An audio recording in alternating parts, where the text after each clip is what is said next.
Bienvenue sur Que des solutions, le podcast où deux filles, Claudine et Marilyn, partagent des outils, des expériences, des astuces, bref, des solutions pour optimiser et simplifier la gestion de projets et d'événements.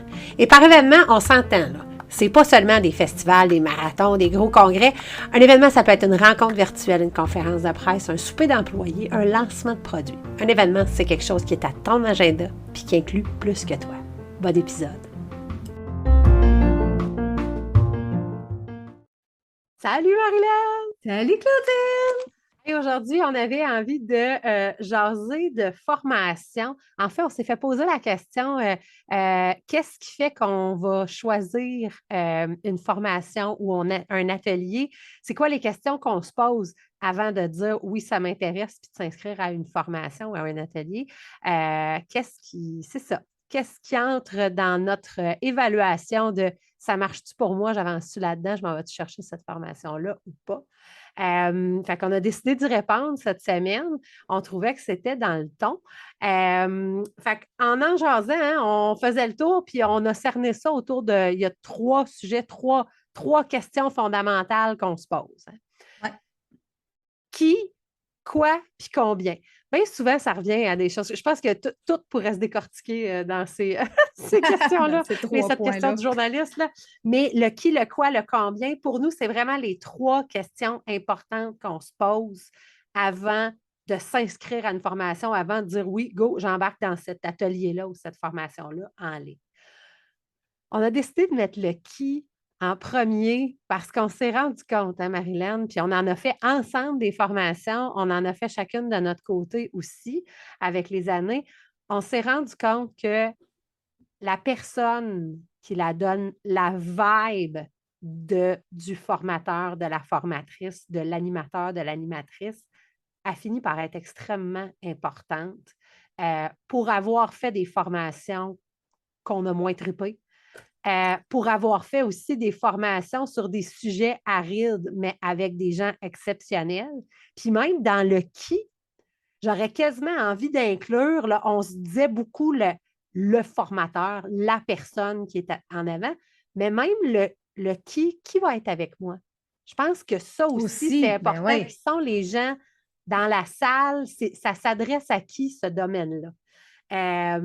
Parce que si je peux me permettre, c'est la vibe. Oui, il y a la vibe du formateur, la formatrice, mais en même temps, la vibe de l'ensemble des gens qui vont être là aussi en même temps. Ça ne sera jamais la même d'une fois à l'autre parce que ce ne sera jamais à 100% les mêmes personnes.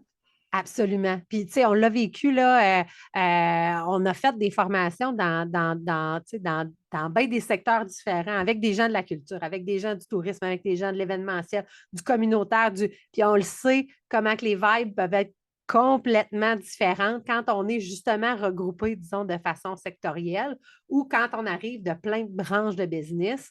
Si je pense à des formations, moi, InfoPresse, quelques formations InfoPresse que j'ai fait avec les années, on est beaucoup là-dedans avec des super créatifs. C'est des formations qui coûtent relativement cher, mais tu sais, du monde qui arrive de l'entreprise privée, des gens qui arrivent autant du côté des commanditaires que des commandités. Tu sais, quand je faisais des formations sur la commandite, mais c'était super intéressant là, tu sais, d'être capable d'avoir accès à ces gens-là, à ces conversations-là, mais ça avait, disons, un coût. Mais encore là, on va y revenir parce que le combien, on considérait qu'il était super important. Puis, dans cette note-là du qui, j'avais la note de. Moi, je voulais parler de l'expertise. Puis, en fait, quand on regarde, tu sais, moi, d'être capable de rechercher, d'aller sur LinkedIn, d'aller voir c'est qui cette personne-là, elle a-tu un site web, je suis capable d'aller écouter, j'ai besoin d'écouter la voix. Je suis capable d'aller écouter un podcast, y a-tu des vidéos sur YouTube de cette personne-là?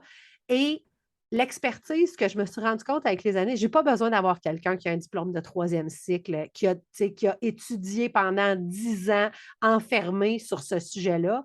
Ce que j'ai besoin de savoir, c'est que cette personne-là est juste assez loin en avant de moi pour être capable de m'amener à la prochaine étape que j'ai besoin.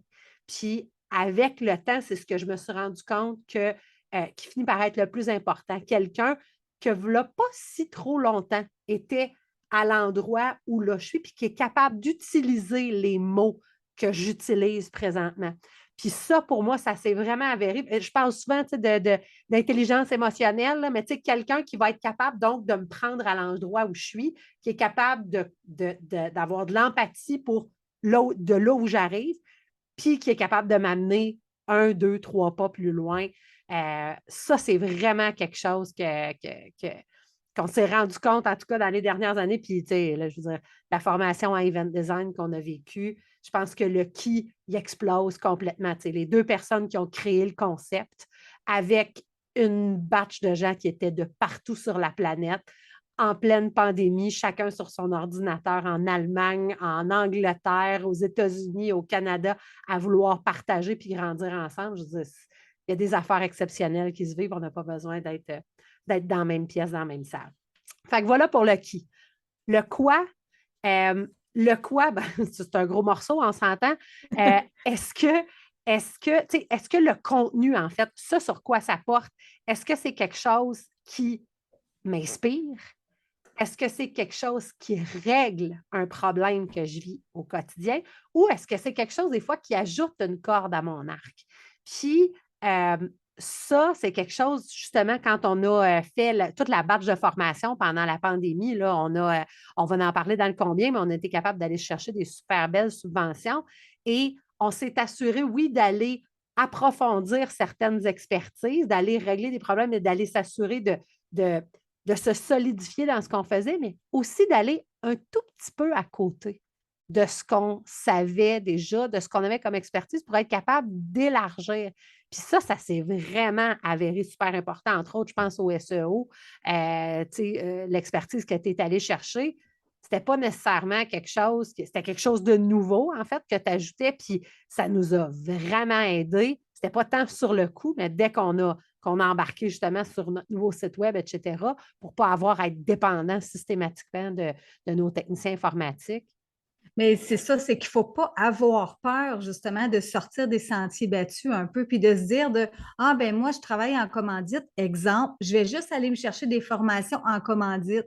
Non, c'est là l'erreur qu'on fait souvent, c'est qu'on reste un peu dans ce qu'on connaît, puis souvent, ben, des fois, la gestion va préférer qu'on garde des formations en lien avec ce qu'on fait à 100 mais c'est là l'erreur souvent qui peut être produite parce que justement, on se coupe d'un million de possibilités et d'informations qui peuvent être données dans d'autres choses qui peuvent nous être pertinentes, oui, en lien avec ce qu'on traite, mais avec d'autres choses aussi, d'autres petites cordes qu'on peut justement attacher à Tellement. ce qu'on essaie de produire aussi en même temps. Là. Tellement. Puis, tu sais, il faut se rappeler aussi que, tu sais, dans toute expertise, dans toute portion de notre travail, il y a quand même toute la notion de notre développement comme travailleur, comme professionnel, notre développement humain aussi, puis les outils qu'on utilise au quotidien, puis les façons qu'on peut justement, tu sais, améliorer notre travail quotidien, l'espèce de base, nos outils de gestion, ça, c'est malheureusement trop souvent regardé rapidement par des gestionnaires ou même ça, dans les subventions qu'on est allé chercher avec Emploi Québec, on avait été capable de défendre certains points, justement, qu'on disait non, non, mais ça, on en a besoin parce que ça, cette formation-là qu'on va aller chercher va nous permettre de gagner en efficacité, va nous permettre donc d'aller ajouter des minutes précieuses à nos journées. Fait que ça, ça vaut la peine aussi d'aller là. Fait approfondir, élargir, pas juste être dans des champs très, très spécifiques. Puis, dans le fond, c'est de là l'importance d'aller le lier avec des compétences qu'on peut développer, des intérêts, des nouvelles portes qu'on voit ou qu'on aimerait ouvrir. Fait que déjà là, si c'est attaché, ben déjà là, il y a beaucoup plus de pertinence à se dire ben pourquoi qu'on n'investirait pas un petit peu de temps, un petit peu de sous pour aller justement approfondir ça, ces notions-là. Absolument. Puis la dernière, ben, le combien. Le combien, dans le fond, tu sais, l'œil et la valeur est dans l'œil de celui qui paye. On se Oui, dit ça, là, en matière de vraiment. marketing, c'est ça. La valeur, c'est pas le formateur qui l'établit, c'est pas lui qui va être capable de te convaincre de la valeur que ça a, c'est vraiment toi en tant que formé, mais aussi si, disons, ça vient d'un budget de formation à l'intérieur d'une entreprise avec un patron ou un budget de formation à l'intérieur de notre propre entreprise, bien, à quoi ça équivaut par rapport à mon budget total de formation. Mais ça, c'est beaucoup lié au qui puis au quoi. Dans le fond, c'est qu'est-ce que je vais être capable d'aller chercher? Qu'est-ce que ça règle comme problème chez moi? Avec quelle personne je vais être en mesure de connecter?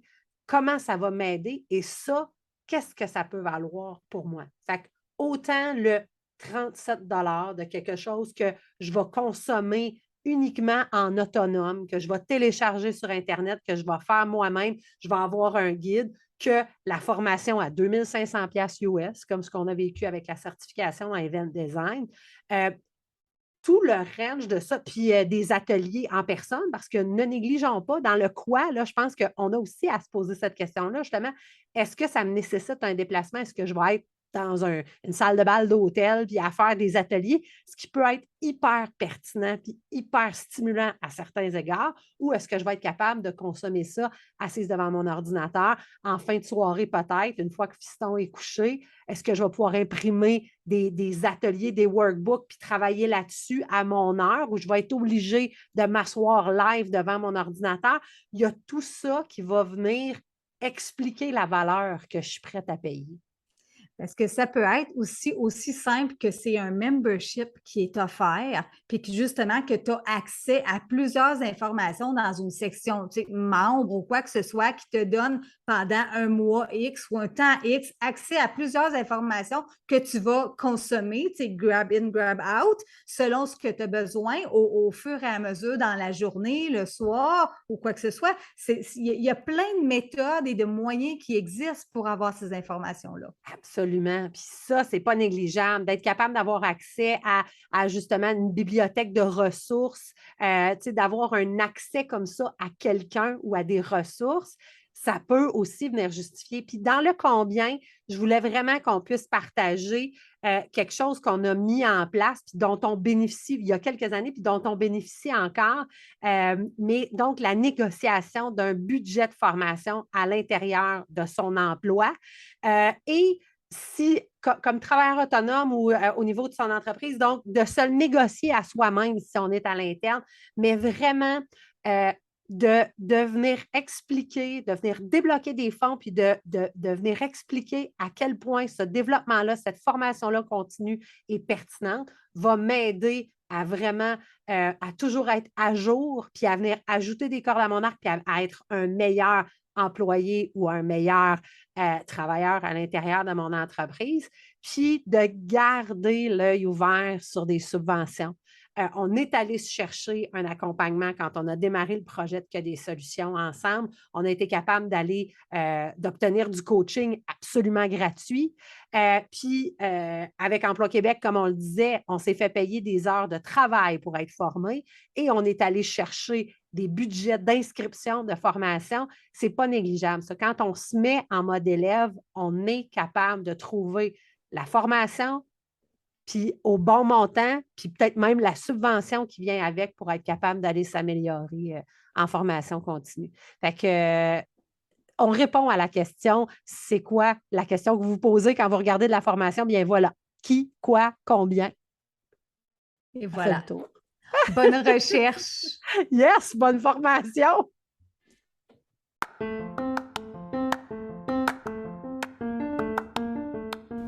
C'était un autre épisode de Que des solutions, le podcast où on te partage des expériences, des trucs, des astuces, bref, des solutions pour optimiser et simplifier la gestion de projets et d'événements. Suis-nous sur les médias sociaux, sur Facebook, Que des solutions, la vraie page, sur notre site web quedessolutions.com ou encore sur Instagram, que_des_solutions au pluriel, bien sûr. À la semaine prochaine pour un autre épisode. D'ici là, continue de briller, puis oublie pas, il n'y en a pas de problème, il y a juste des solutions.